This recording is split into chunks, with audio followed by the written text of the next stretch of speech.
So this is a question about reading Stein, and this ModPo student writes, to a student of poetry, the poetry seems to defy close reading. It's very, very difficult to read the poems normatively in the way that you just described, and this student's suggesting it also defies maybe some of the other even kinds of close reading that we learn in the classroom.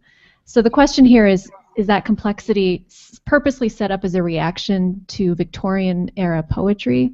Is it what we know as the thing that makes the poems modernist or the pieces modernist? Sort of what is that complexity about? So Chia, I think you've asked two questions, and I think I'm going to exercise my control as moderator to ask us to look at the first part of that, which is an implied question, is the tactics, the strategies of close reading that we've been doing in this course, and we'll do a lot in this course, do they work well for Stein? Is that the appropriate method? And I think I'm going to ask, again, all three of you, but promise to be brief. I'd love to hear your views on this, starting with Ron again. Close reading work for Tender Buttons? Well, I think it works in the sense that it will provide you with a lot of word-by-word, phrase-by-phrase information. If you're looking for a specific kind of narrative or figurative setting to then come out of that, however, I think you're going to be quite frustrated. Okay. I think you sort of get going and you keep moving, but it doesn't ever particularly lead to a tableau. Good, thank you. Bob, what do you think about this? I think that you have to read Stein in a way more closely than close reading. Each word is quite an event. Each word is an event in Stein. The twist is that for close reading, there is the sense of looking at something, putting it in perfect focus, and you come out with a very clear photograph of one thing. In Stein's case, the close reading gives you multiple semantics, multiple scenarios. Great, thank you, Bob. Rachel?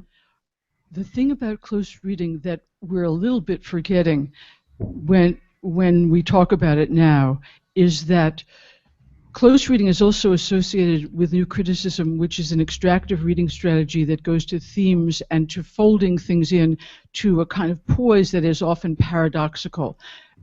Stein is very difficult to do this with. Mm-hmm. So you can exercise the tactic of close reading, meaning you can do the wonderful job that some of the Penn students did on the tapes that you might have seen, of doing the dictionary thing very, very well and finding this kind of splay of words, but you can't resolve the narrative or the thematics or so on.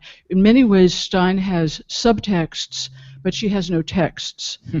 And that becomes a very strange reading effect. So what you can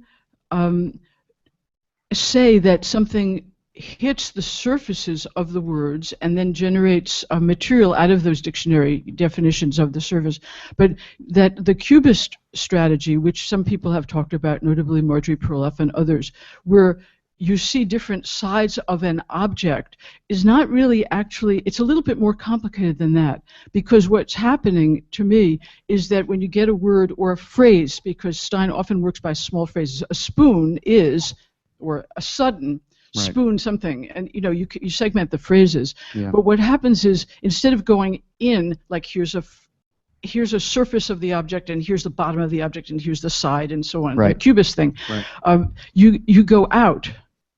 And some of the going out from these words are actually cul-de-sac. That is, you can't go any further. You just get out to this, and then nothing happens. Right. And some of them go very, very far. So they're irregular in their shape, whereas a cubist thing is not irregular in its shape. It's, you get the carafe or whatever, the blind glass, whatever, yeah, that you're looking at. Al, yeah, let me. Yeah, brief though, Bob. Brief. Mm-hmm. I think a really key moment with Stein is say in composition as explanation, the opening right sentence. The only thing that makes a difference, and then she goes on to say, but the way she uses a difference differently, that right, that any word in Stein it's really a frame, and it's a frame that can be accessed multiply. So, yeah, one of your students was worrying that words don't have meaning in Stein. I think that's not true. I think they're extremely meaningful, each one, but they mean lots of different things, and they can mean their opposite, and there can be a difference that doesn't make any difference, Yeah. and there can be a difference that makes a difference. So well